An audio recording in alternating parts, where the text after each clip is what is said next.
Hello everyone, my name is Rajnish. Welcome to today's lecture. In this lecture, we will be solving a second problem which is based on map data structure. Let us read the problem statement first. You have to implement these three operations. Operations can be AXY, BX or C. AXY means what? You have to add a value in the map where key is X and its corresponding value is Y. You have to add it into the map. What is bx? Bx says you have to print value of this x if it is present in the map, else you have to print -1. Operation C says that you have to print every key and value of a map and they should be separated by a space. Okay. These are the three operations which you have to execute on the map. Let us see an example. This 2 represents number of test cases where the first test case is this and the second test case is this.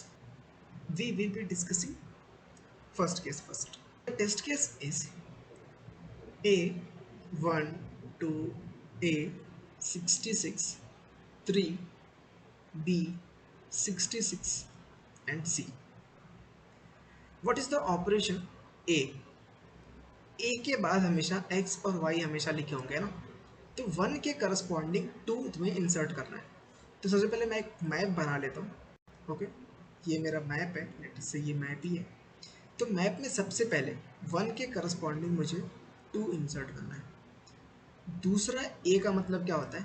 दूसरे ए का मतलब होता है कि मुझे 66 के corresponding 3 insert करना है. तीसरे का मतलब क्या होता है कि बी 66. ओके, बी के बाद ए की वैल्यू आती है, यहाँ पे देखो बी के बाद ए की वैल्यू आती है which says that you have to print value of 66. Value of 66 का मतलब होता है कि एक ऐसा पेयर जिसमें की होगा 66 और उसके करस्पॉन्डिंग कोई वैल्यू होगी, तो वो वैल्यू तुम्हें प्रिंट करनी है. अगर वो की एग्जिस्ट करता है तो ये दो इंसर्शन करने के बाद क्या हमारे पास कोई एक ऐसा पेयर है जिसकी की 66 है, तो ये एक ऐसा पेयर है और इसकी वैल्यू क्या है? इसकी वैल्यू है 3. तो आउटपुट सबसे पहले हो गया 3. दूसरा आता है सी ऑपरेशन. सी ऑपरेशन क्या बोलता है कि जितने भी मैप में तुम्हारे पास की वैल्यू पेयर है सबको प्रिंट करना है स्पेस स्पेस लगा लगा के. तो सबसे पहला क्या है? सबसे पहला पेयर है 1, 2 का, फिर दूसरा पेयर है 66 और 3 का, और देखो हर एक के बीच में एक एक स्पेस होना चाहिए. तो ये हो गया हमारा output for first test case. तो second test case is A1 66 B 5 C. Okay, A stands for add this value. So map में 1 के करस्पॉन्डिंग 66 ऐड हो जाएगा. ठीक है, ओके.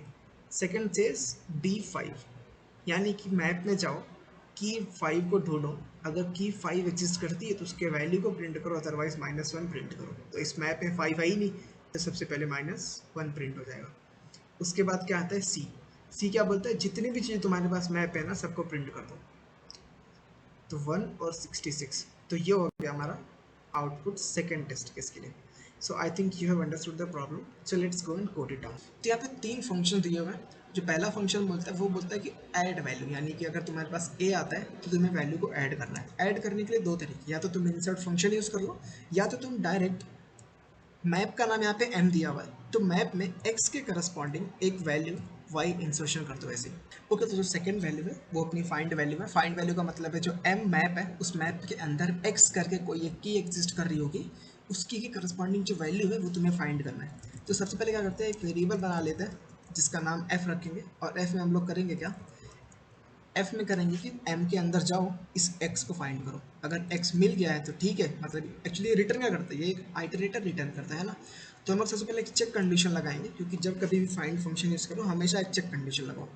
और चेक कंडीशन में क्या लिखेंगे कि जो एम डॉट एंड है अगर वो तुम्हें मिला हुआ है, यानी कि एक एंड आइटरेटर तुम्हें मिला हुआ है, तो ऑब्वियसली तुम कुछ नहीं करोगे, तुम जाओगे और सीधा का सीधा -1 रिटर्न कर दोगे. एंड आइटरेटर का मतलब क्या होता है? एंड आइटरेटर का मतलब होता है कि जो मैप में पूरी की पूरी मैप में वो पर्टिकुलर की हमें कहीं नहीं मिली, तो उस केस में तो हमें -1 रिटर्न करना है.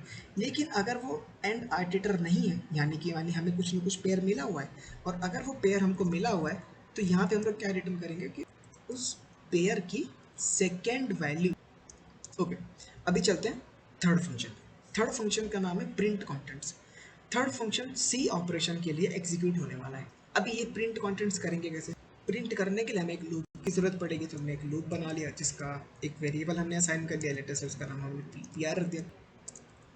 पी आर मतलब पेयर, जो कि एम को पूरा का पूरा ट्रैवर्स करेगा। और यहाँ पे हमें कुछ रिटर्न नहीं करना है, हमें यहाँ पे सिर्फ पेयर के फर्स्ट यानी कि ये की हो गया, एक स्पेस लगा दिया, और फिर पेयर का सेकंड यानी कि वैल्यू प्रिंट कर लिया, और लास्ट में भी एक स्पेस लगा दिया क्योंकि हर एक वैल्यू के बीच में एक स्पेस चाहिए हमको। ठीक है, तो ये सब हो गया। और अभी करते हैं इसको compile and run. Let's see कि अभी ये सक्सेसफुली कंपाइल होता भी है या फिर नहीं। ओके, तो ये कंपाइल हो गया और अभी your output and expected output same है। तो अभी एक काम करते हैं, अभी इसको सबमिट करके देखते हैं।